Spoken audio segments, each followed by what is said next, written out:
बिस्मिल्लाहिर्रहमानिर्रहीम, अस्सलाम वालेकुम। Welcome to my channel. आज की वीडियो में हम ग्रेड 5 इंग्लिश बुक का रिव्यू 1 पढ़ेंगे। रिव्यू कहते हैं जायजा या नजरसानी को। रिव्यू के इस पोर्शन में हम कोई न्यू टॉपिक नहीं पढ़ते, बल्कि ऑलरेडी पढ़े हुए टॉपिक्स को रिवाइज करते हैं। अभी तक हमने 3 यूनिट्स रीड किए हैं। इस रिव्यू के पोर्शन में हम उन्हीं 3 यूनिट्स को दोबारा से रिवाइज करेंगे। इसको स्टार्ट करते हैं। फर्स्ट टॉपिक है ओरल कम्युनिकेशन। ओरल कम्युनिकेशन जुबानी बातचीत। लर्निंग द साउंड्स, आवाजें सीखिए। लर्निंग द साउंड्स में टॉपिक है रीड द गिवन सेंटेंसेस। दिए हुए सेंटेंसेस को पढ़िए and circle the words with silent letters, और उन अल्फाज को इनसर्कल कीजिए जिनमें साइलेंट लेटर्स हैं।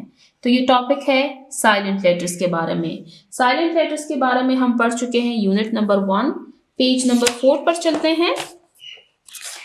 यहाँ पर आप देख सकते हैं हमने साइलेंट लेटर्स के बारे में पढ़ा था। तो रीड मी पोर्शन में देखते हैं कि साइलेंट लेटर्स क्या होते हैं। Silent letters are spelled in a word but not pronounced. Silent letters ऐसे हुरूफ होते हैं जो कि किसी लफ्ज में लिखे तो जाते हैं, लेकिन तलफ़ुज़ बयान करते वक्त उसकी आवाज नहीं आती। वापस अपने टॉपिक की तरफ चलते हैं। सेंटेंसेस को रीड करना स्टार्ट करते हैं। The bird is eating bread crumbs.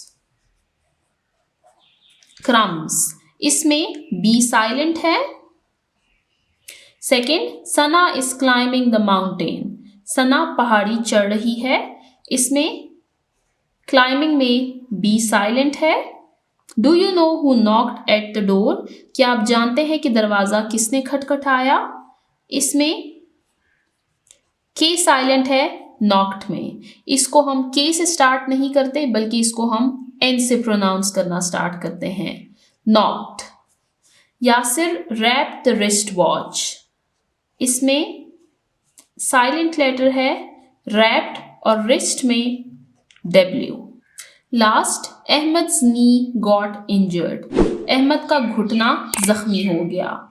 इसमें है के साइलेंट नी में। इसको हम एन से प्रोनाउंस करना स्टार्ट करते हैं। तो यहाँ पर हमने इन वर्ड्स में साइलेंट लेटर्स देखे।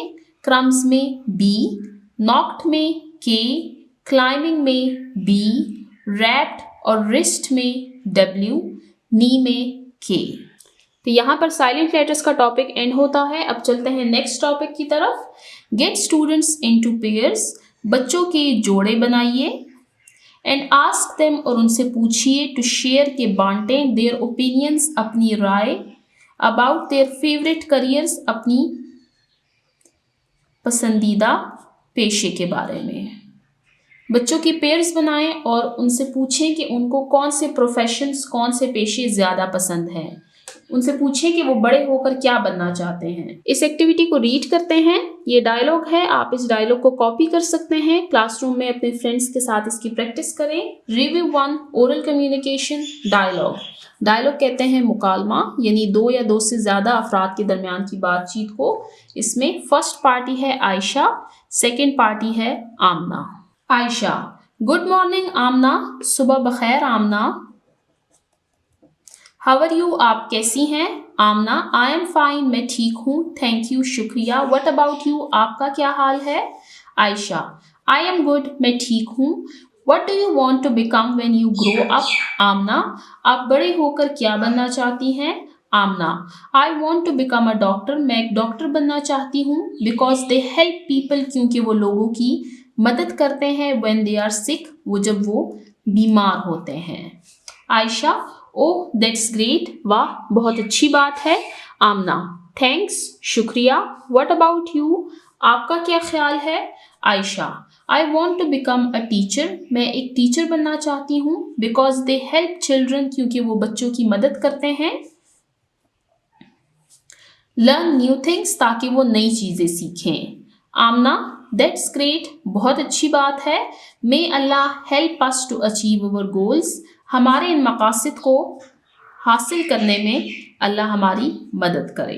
तो ये हमने एक डायलॉग रीड किया आमना और आयशा के दरमियान, जिसमें उन्होंने अपनी फेवरेट प्रोफेशंस का जिक्र किया कि वो बड़े होकर क्या बनना चाहेंगे। आप इसकी प्रैक्टिस क्लासरूम में करें। अब वापस चलते हैं अपने बुक की तरफ। यहाँ पर हमारा ओरल कम्युनिकेशन का टॉपिक एंड होता है। अब चलते हैं नेक्स्ट टॉपिक की तरफ, जो कि है reading and critical thinking. Reading comprehension, answer these questions, दिए हुए सवालात के जवाब दीजिए। पहले इन क्वेश्चंस को रीड कर लेते हैं, फिर इनके आंसर्स को रीड करेंगे। First question, right 4 to 5 sentences on your favorite female personality। अपनी पसंदीदा फीमेल खातून की शख्सियत से मुतल्लिक 4 से 5 जुमले लिखिए। ये क्वेश्चन है unit number 3, women as role models की यूनिट से। Next question, how do we show our love to Allah सुब्हानो ताला। हम अल्लाह ताला के लिए अपनी मोहब्बत कैसे दिखाते हैं। ये क्वेश्चन है यूनिट नंबर 2, ओ अल्लाह लव मी के पोइम से। Last question, why was our last रसूल सल्लल्लाहु अलैहि वसल्लम कॉल्ड सादिक एंड अमीन। हमारे आखिरी रसूल सल्लल्लाहु अलैहि वसल्लम को सादिक और अमीन क्यों कहा जाता था। ये क्वेश्चन है यूनिट नंबर 1, पेशेंस से। अब इन क्वेश्चंस के आंसर्स को रीड करते हैं।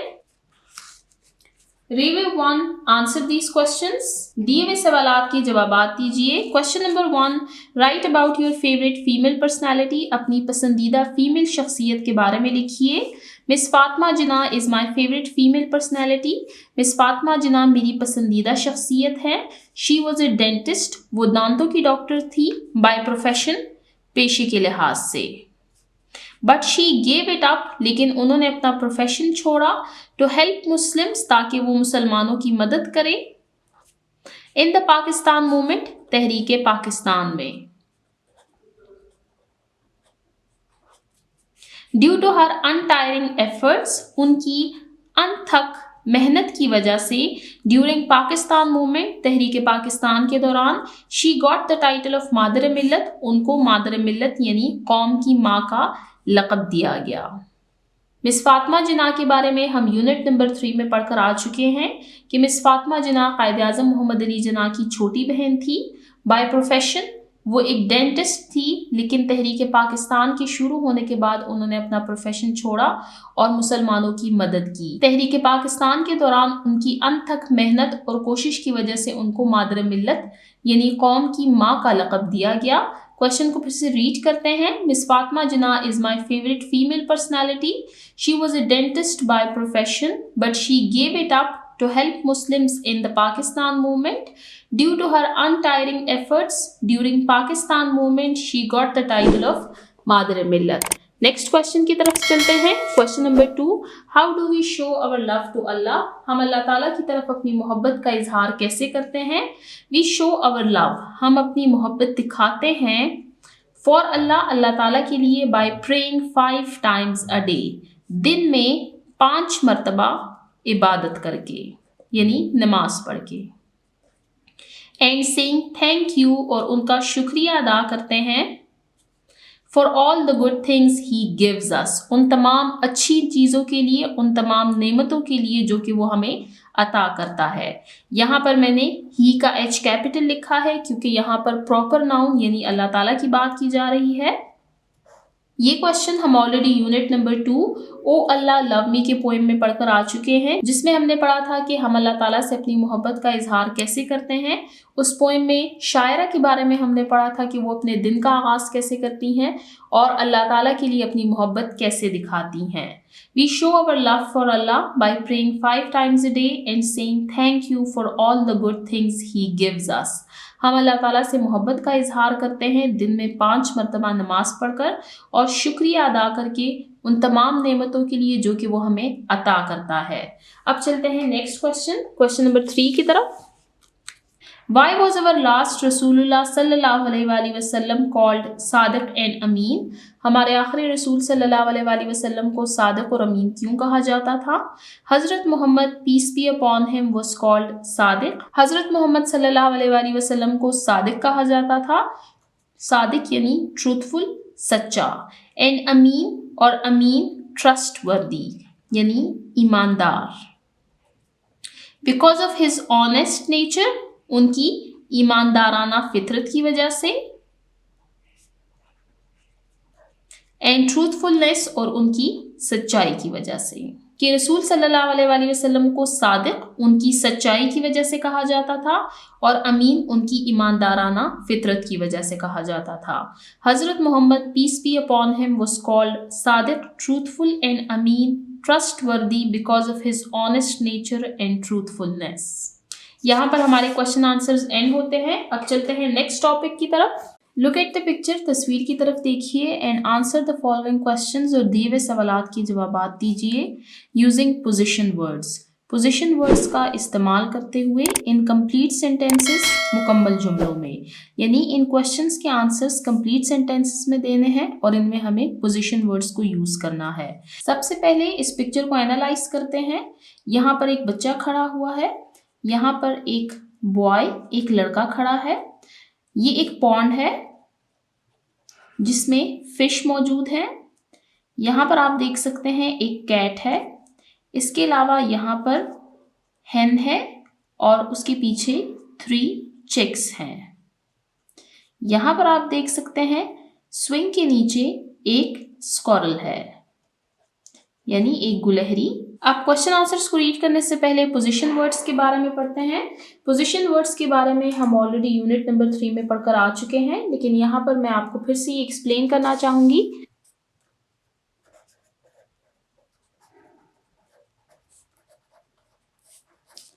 Position words,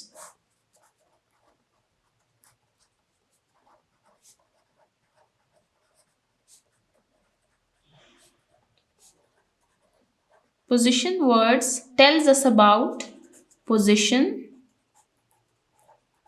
or location of things or persons. For example, in, on, under, up, down, etc. इनको prepositions भी कहा जाता है। इनके अलावा भी कई सारे prepositions मौजूद हैं, जैसे कि into, beneath, below, between, etc. Position words tells us about position or location of things or persons. Position words हमें बताता है मुकाम के बारे में, लोकेशन जगह के बारे में, ऑफ थिंग्स चीजें, और पर्सन्स या लोग। यानी पोजीशन वर्ड्स ऐसे अल्फाज होते हैं जो कि चीजों या लोगों के मुकाम या जगह के बारे में बताते हैं। फॉर एग्जाम्पल, मिसाल के तौर पर in, on, under, up, down, etcetera. One by one इनको एक्सप्लेन करते हैं। फर्स्ट है इन। फॉर एग्जाम्पल, ये एक बाउल है। इस बाउल के अंदर एक फिश है, तो हम कहेंगे the fish is in the bowl, कि वो उसके अंदर है। ऑन, ये एक टेबल है। इस टेबल के ऊपर एक बुक पड़ी हुई है। ये बुक इस टेबल के ऊपर है, तो हम कहेंगे the book is on the table, यानी बुक इस टेबल के ऊपर पड़ी हुई है। अब इस टेबल के नीचे एक कैट है, तो हम कहेंगे the cat is under the table, बिल्ली मेज के नीचे मौजूद है। अब कहते हैं ऊपर, डाउन, नीचे। अब वापस बुक की तरफ चलते हैं और क्वेश्चंस को रीड करते हैं। यहाँ पर नीचे 3 क्वेश्चंस दिए गए हैं जिनको हमें सॉल्व करना है इस पिक्चर को देखते हुए। फर्स्ट क्वेश्चन है वेयर आर द फिश, मछलियां कहाँ हैं। मछलियां कहाँ पर मौजूद है? मछलियां तालाब के अंदर मौजूद हैं। यहाँ पर मैंने आपको बताया कि ये मछली इस बाउल के अंदर है, तो हम इस सेंटेंस का आंसर देते हुए जो प्रेपोजिशन यूज करेंगे वो है इन। The fish are in the pond. मछलियां तालाब के अंदर हैं। अब मछलियां ज्यादा हैं लेकिन मैंने फिश ही लिखा है क्योंकि fish noun with no change है। ये अपनी प्लूरल फॉर्म बनाने के लिए कोई चेंज नहीं लेकर आता, तो इसका सिंगुलर प्लूरल सेम ही होता है। The fish are in the pond, मछलियां तालाब के अंदर हैं। Question number 2, where is the cat sitting, बिल्ली कहाँ पर बैठी हुई है? आप देख सकते हैं बिल्ली दरख्त में ऊपर बैठी हुई है, तो इसका आंसर हम देंगे the cat is sitting up on the tree. बिल्ली दरख्त पर ऊपर बैठी हुई है। Last, where is the squirrel, गुलहरी कहाँ पर है? आप देख सकते हैं गुलहरी स्विंग के नीचे बैठी हुई है, तो हम इसका आंसर लिखेंगे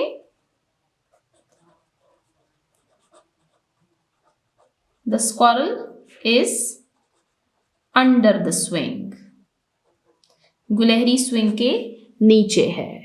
तो यहाँ पर हमारा पोजीशन वर्ड्स और प्रेपोजिशन का टॉपिक एंड होता है। अब चलते हैं नेक्स्ट टॉपिक की तरफ। लैंग्वेज फोकस, जुबान पे तवज्जो, वोकैबुलरी बिल्डिंग, अल्फाज की जखीरा अंदोजी। रीड द गिवन वर्ड्स, दिए हुए अल्फाज को पढ़िए एंड राइट देयर मीनिंग्स, और इनके मानी लिखिए।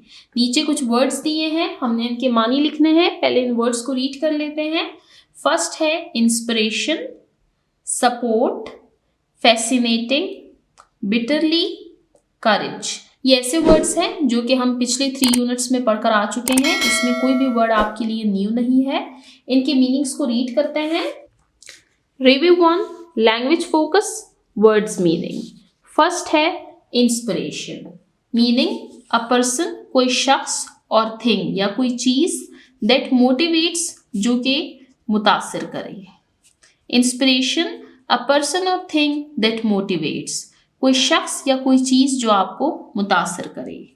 Second, support, meaning to help, मदद करना और इनकरेज या हौसला अफजाई करना somebody, किसी की। सपोर्ट टू हेल्प और इनकरेज somebody, किसी शख्स की मदद करना या उनकी हौसला अफजाई करना यानी हिमायत करना। Next, fascinating, meaning extremely interesting, दिलचस्प। नेक्स्ट, बिटरली, मीनिंग इन अ वे, इस तरीके से, दैट शोज, जो दिखाता है, दैट यू फील सैड, कि आप गमज़दा हैं, और एंग्री या गुस्से में हैं, कोई ऐसा बर्ताव जो किसी का गम या किसी का गुस्सा दिखाए। Bitterly in a way that shows that you feel sad और एंग्री। लास्ट, करेज, मीनिंग ब्रेवनेस, बहादुरी। करेज, ब्रेवनेस, बहादुरी। यहाँ पर वर्ड्स मीनिंग एंड होते हैं। अब चलते हैं नेक्स्ट पेज की तरफ, page number 34। Make sentences with the given collective nouns, जुमले बनाइए दिए हुए कलेक्टिव नाउन्स से। कलेक्टिव नाउन्स के बारे में हम यूनिट नंबर 1 में पढ़कर आ चुके हैं। इसकी डेफिनेशन रीड करते हैं। चलते हैं पेज नंबर 8 पर। यहाँ एंड में इसकी डेफिनेशन दी गई है। Collective nouns are names for a group of people, things और for a collection. Collective nouns ऐसे नाउन्स हैं जो कि लोगों के ग्रुप या चीजों के ग्रुप को जाहिर करता है। यानी जब एज अ होल किसी ग्रुप को एक सिंगल वर्ड में बयान किया जाए तो उसको कलेक्टिव नाउन कहा जाता है। वापस अपने लेसन की तरफ चलते हैं। हमारे पास नीचे 3 कलेक्टिव नाउन्स दिए गए हैं। फर्स्ट है हर्ड, हर्ड यानी रेवड़। नेक्स्ट, बंच यानी गुच्छा। लास्ट, फ्लॉक यानी झुंड। इनके सेंटेंसेस को रीड करते हैं। कलेक्टिव नाउन्स, फर्स्ट वर्ड है हर्ड यानी रेवड़। The herd of sheep grazed in the Medo.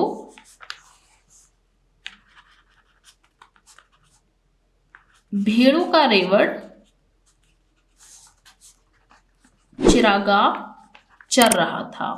The herd of sheep grazed in the meadow, भेड़ों का रेवड़ चिरागाह में चर रहा था। नेक्स्ट, बंच यानी गुच्छा। A bunch of grapes hung from the wine in the garden. अंगूरों का गुच्छा बाग में बेल से लटक रहा था। हंग, लटकना। लास्ट, फ्लॉक यानी झुंड। A flock of colorful parrots chirped in the trees. Flock, झुंड, of colorful parrots, रंगीन तोते, chirped, चहचहा रहे थे in the trees, दरख्तों में। A flock of colorful parrots chirped in the trees. रंगीन तोतों का झुंड दरख्तों में चहचहा रहा था। इन सेंटेंसेस को दोबारा से रीड करते हैं। Heard, the herd of sheep grazed in the meadow, भेड़ों का रेवड़ चरागाह में चर रहा था। बंच, गुच्छा, a bunch of grapes hung from the wine in the garden, अंगूरों का गुच्छा बाग में बेलों से लटक रहा था। फ्लॉक, झुंड, a flock of colourful parrots chirped in the trees. रंगीन तोतों का झुंड दरख्तों में चहचहा रहा था। यहाँ पर कलेक्टिव नाउन का टॉपिक एंड होता है। अब चलते हैं नेक्स्ट टॉपिक की तरफ। Next question, rewrite the given sentences, दिए हुए जुमलों को दोबारा से लिखिए using the correct plural forms of the underlined nouns. नीचे आप देख सकते हैं कुछ नाउन्स को अंडरलाइन किया है, हमें उनकी करेक्ट प्लूरल फॉर्म यानी जमा हालत लिखनी है। Also use the correct subject verb agreement accordingly. और जब हम सेंटेंस में मौजूद नाउन्स को सिंगुलर से प्लूरल में चेंज करेंगे तो उसके साथ जो बाकी चेंजेस आएंगे यानी हेल्पिंग वर्ब वगैरह का चेंज करना हमें वो भी करने हैं। सेंटेंसेस को रीड करते हैं उनकी प्लूरल फॉर्म में। यहाँ पर स्पेस कम है तो इसको मैंने पेज पे लिखा है, वहीं से इसको रीड करते हैं। Review 1 singular plural. First sentence है the cat is hiding in the bush. बिल्ली झाड़ी में छुप रही है। हाइडिंग, छुपना। इसको जब हम प्लूरल फॉर्म में चेंज करेंगे तो यह आएगा the cats are hiding in the bushes. Cat को हमने चेंज किया कैट्स में, इस चेंज हो गया आर में क्योंकि इस नाउन के अकॉर्डिंग हम इसके हेल्पिंग वर्ब को चेंज करेंगे। हाइडिंग इन द बुशेस, झाड़ी, यहां पर आ गया झाड़ियां। The cat is hiding in the bush, the cats are hiding in the bushes. Sentence number 2, the student is sitting on the bench. जो तालिब इल्म है वो बेंच के ऊपर बैठा हुआ है। The students are sitting on the benches. तुलबात बेंचेस के ऊपर बैठे हुए हैं। अब यहाँ पर बात की गई थी सिंगल स्टूडेंट की, यहाँ पर स्टूडेंट ज्यादा हो गए हैं। यहाँ पर बेंच सिंगल था, यहाँ पर बेंचेस यानी ज्यादा हो गए हैं। The student is sitting on the bench, The students are sitting on the benches. इसके अकॉर्डिंगली हमने हेल्पिंग वर्ब को भी चेंज किया है। Sentence number 3, There were a child standing outside the gate. बच्चा गेट से बाहर खड़ा हुआ था। There were children standing outside the gate. यहाँ पर was को were में चेंज किया गया क्योंकि चाइल्ड को चिल्ड्रन में चेंज कर दिया गया। यहाँ इस सिंगुलर को प्लूरल में चेंज किया गया जिसके अकॉर्डिंगली हेल्पिंग वर्ब को चेंज किया गया। There was a child standing outside the gate, there were children standing outside the gate. Next sentence, he has pain in his tooth. उसके दांत में दर्द है। He has pain in his teeth. उसके दांतों में दर्द है। टूथ की प्लूरल फॉर्म है teeth.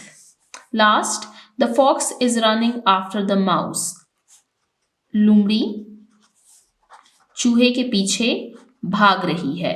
The foxes are running after the mice.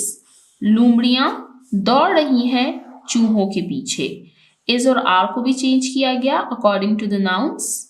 The fox is running after the mouse, the foxes are running after the mice. यहाँ पर हमारा सिंगुलर प्लूरल का टॉपिक एंड होता है। अब चलते हैं नेक्स्ट टॉपिक की तरफ। Next question, fill in the blanks with the correct articles. खाली जगह को पुर कीजिए सही आर्टिकल्स के इस्तेमाल के साथ। आर्टिकल्स हैं हमारे पास ए, एन, एंड, द। इसमें ए और एन इंडेफिनेट आर्टिकल हैं जबकि द डेफिनेट आर्टिकल है। आ हम उन नाउन्स से पहले यूज करते हैं जो कॉन्सोनेंट लेटर से स्टार्ट हों। एन हम उन नाउन्स से पहले यूज करते हैं जो कि वोवल लेटर से स्टार्ट हों। द के बारे में हमने यूनिट नंबर 2 पेज नंबर 21 पर कुछ स्पेसिफिक रूल्स पढ़े थे, उसको रिवाइज करते हैं। चलते हैं पेज नंबर 21 की तरफ।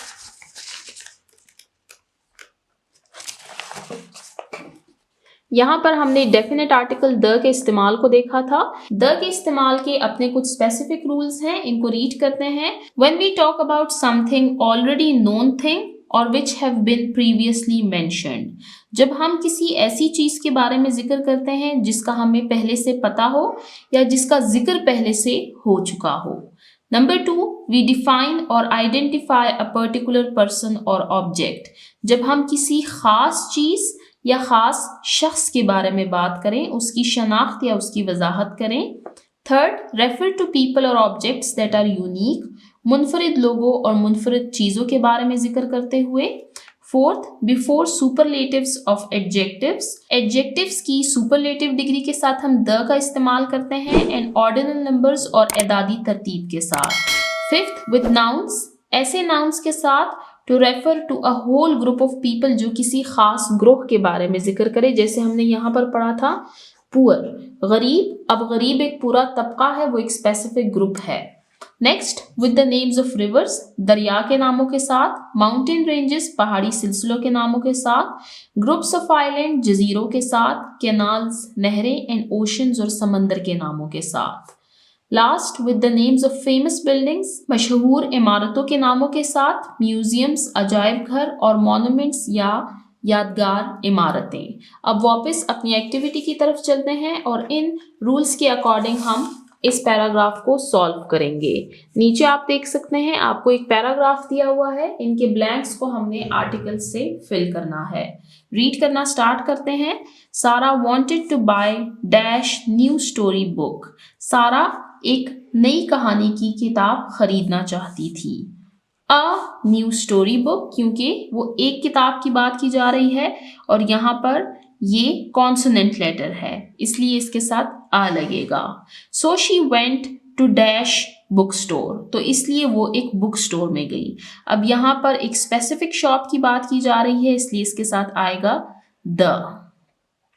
She saw many story books, उसने कई सारी कहानी की किताबें देखी। And then found dash one, and then found the one, और फिर उसको वो एक किताब मिल गई, यानी स्पेसिफिक बुक की बात की जा रही है। She was looking for, जिसको वो देख रही थी या जिसको वो ढूंढ रही थी। She read a few pages of dash story book, उसने उस कहानी की किताब के चंद सफ़े पढ़े। She read a few pages of the story book. Then she took dash book. Then she took the book. यहाँ पर the और the इसलिए आया है क्योंकि स्पेसिफिकली उस स्टोरी बुक की बात की जा रही है।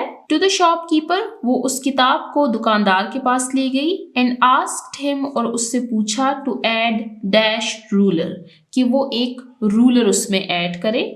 तो इसमें आएगा अ, क्योंकि रूलर का आर कॉन्सोनेंट है।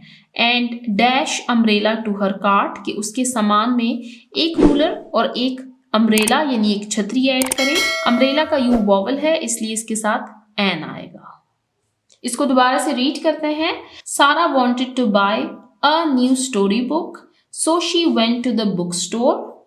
She saw many story books and then found the one she was looking for.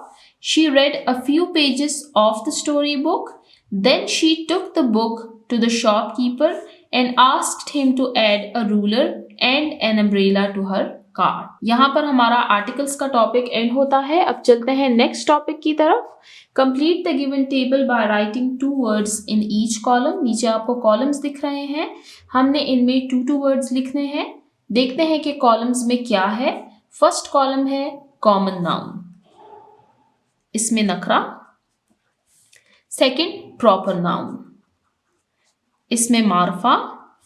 Next countable noun, last uncountable noun.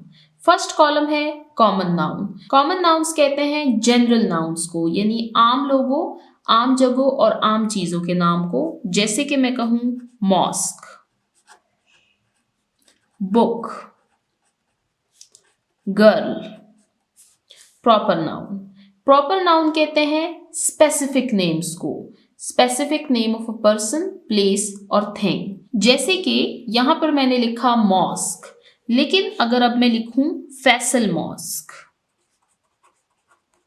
तो ये बन जाएगा प्रॉपर नाउन, क्योंकि ये स्पेसिफिकली फैसल मॉस्क की बात की जा रही है, जबकि यहां पर जनरल तौर पर मॉस्क यानी मस्जिद का जिक्र किया गया है, इसमें कोई सी भी मस्जिद आ सकती है। नेक्स्ट बुक, अब अगर मैं कहूँ ग्रेड 4 इंग्लिश बुक तो ये होगा प्रॉपर नाउन। गर्ल, अब अगर मैं लिखूं फाइजा तो ये प्रॉपर नाउन है क्योंकि हर लड़की का नाम फाइजा नहीं होता, जबकि हर लड़की को लड़की ही कहा जाता है। Next countable noun, countable nouns ऐसे नाउन्स हैं जिनको हम गिन सकें, जैसे कि carrots, books, pencils etcetera. Uncountable nouns ऐसे नाउन्स हैं जिनको हम गिन नहीं सकते, जैसे कि राइस चावल, ऑयल तेल, वाटर पानी, गैस गैस। यहां पर हमारा ये टॉपिक एंड होता है। अब चलते हैं नेक्स्ट क्वेश्चन की तरफ। Right the degrees of the given adjectives. यहां पर एडजेक्टिव्स यानी इसमें सिर्फ दिए हुए हैं, उनकी डिग्रीज हमें लिखनी है। हमने एडजेक्टिव की डिग्रीज के बारे में पढ़ा था कि एडजेक्टिव्स की 3 डिग्रीज होती हैं, positive degree, comparative degree, superlative degree. नीचे एडजेक्टिव्स को रीड करते हैं, फिर इनकी डिग्रीज को रीड करेंगे। फर्स्ट है सॉफ्ट यानी नरम। नेक्स्ट बिग बड़ा, ब्यूटीफुल खूबसूरत, फेमस मशहूर, यंग जवान। अब इनकी डिग्रीज को रीड करते हैं। 3 कॉलम्स बने हुए हैं। फर्स्ट में है positive degree, second comparative degree, last superlative degree. First word था हमारे पास सॉफ्ट, नरम। सॉफ्टर, जब मैं कहूँगी कि ये 2 बॉक्सेस हैं and this box is softer then this, तो ये है कंपैरेटिव डिग्री कि मैं इस बॉक्स को इस बॉक्स के साथ कंपेयर कर रही हूँ। सॉफ्टेस्ट, सबसे ज़्यादा सॉफ्ट। अब अगर यहाँ पर 4 बॉक्सेस हैं और मैं कहूँ that this box is the softest among all, कि ये जो बॉक्स है ये इन सब में सबसे ज़्यादा नरम है, तो ये है सुपरलेटिव डिग्री जो कि अपने आप को सबसे बरतर बयान करता है। बिग बड़ा, बिगर उससे बड़ा, बिगेस्ट सबसे बड़ा। ब्यूटीफुल खूबसूरत, मोर ब्यूटीफुल उससे ज़्यादा खूबसूरत, मोस्ट ब्यूटीफुल सबसे ज़्यादा खूबसूरत। नेक्स्ट फेमस मशहूर, मोर फेमस ज़्यादा मशहूर, मोस्ट फेमस सबसे ज़्यादा मशहूर। लास्ट यंग जवान, यंगर उससे जवान, यंगेस्ट सबसे जवान। ये थे एडजेक्टिव की डिग्रीज। इनको ऐसे ही लिखते हैं। इनमें कुछ रेगुलर पढ़े हैं हमने, कुछ इर्रेगुलर पढ़े हैं, जैसे कि आप यहाँ पर देखें कि इसके साथ हमने मोर और मोस्ट ऐड किया है, यानी ER और EST ऐड करने से इन्होंने अपनी फॉर्म चेंज नहीं की, बल्कि इन्होंने कोई दूसरा रूल फॉलो किया। यहाँ पर हमारा एडजेक्टिव्स का टॉपिक एंड होता है। अब चलते हैं नेक्स्ट टॉपिक की तरफ।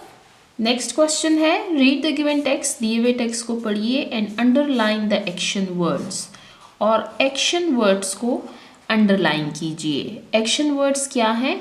Those words that describes an action, वो अल्फाज जिनमें किसी काम का करना दिखाया जाए उनको एक्शन वर्ड्स कहते हैं। टेक्स्ट को रीड करते हैं और एक्शन वर्ड्स को अंडरलाइन करते हैं। I went to the seaside, मैं सी साइड पर गई। वेंट ये एक्शन वर्ड है, ये वर्ब गो की सेकेंड फॉर्म है। टू द सी साइड मैं साहिल समंदर पर गई। विद माई फ्रेंड्स अपने दोस्तों के साथ। And made a sand castle और हमने मिट्टी का किला बनाया। मेड ये मेक की सेकेंड फॉर्म है। वी वॉक्ड हम चले, वॉक्ड वॉक की सेकेंड फॉर्म है। ऑन द सॉफ्ट सैंड हम नरम रेत पर चले। एंड कलेक्टेड सी शेल्स और हमने सी शेल्स जमा किए। अब इसमें कलेक्टेड जो है ये कलेक्ट की सेकेंड फॉर्म है, यानी ये वर्ब है। आई ऑल्सो टुक पिक्चर्स मैंने तस्वीरें भी ली। टुक टेक की सेकेंड फॉर्म है। ऑन द बीच बीच पर यानी साहिल समंदर पर। विद माई फ्रेंड्स अपने दोस्तों के साथ। Then we ate delicious burgers और फिर हमने मज़ेदार बर्गर खाए। एट ईट की सेकेंड फॉर्म है। तो इस पैराग्राफ को हमने रीड किया। इसमें हमने जो वर्ब्स अंडरलाइन किए वो हैं went, made, collected, took, ate and walked। इसमें 1 2 3 4 5 6 एक्शन वर्ड्स थे जिनको हमने अंडरलाइन किया। फर्स्ट वेंट जाना, मेड बनाना, वॉक्ड चलना, कलेक्टेड जमा करना, टुक लेना, एट खाना। यहाँ पर एक्शन वर्ड्स का टॉपिक एंड होता है। अब चलते हैं नेक्स्ट टॉपिक की तरफ। राइटिंग यानी लिखना, creative writing. Right a paragraph, एक पैराग्राफ लिखिए ऑन द टॉपिक, मौजू पर हेल्थ इज वेल्थ, सेहत दौलत है। Also underline it's topic sentence, और इसके टॉपिक सेंटेंस को अंडरलाइन कीजिए। टॉपिक सेंटेंस वो सेंटेंस होता है जिसमें पूरे पैराग्राफ का मेन थीम बताया जाता है। पैराग्राफ को रीड करते हैं। Review 1, creative writing, health is wealth. Allah has blessed us, Allah ताला ने हमें नवाजा है, विद हेल्थ सेहत से। वी मस्ट ईट, हमें खाने चाहिए, अ हेल्दी सेहत बख्श, फ्रेश ताज़ा, क्लीन साफ, एंड बैलेंस डाइट और मुतवाज़न ग़िज़ा। कि अल्लाह ताला ने हमें सेहत से नवाजा है, हमें सेहत बख्श, ताज़ा, साफ और मुतवाज़न ग़िज़ा खानी चाहिए।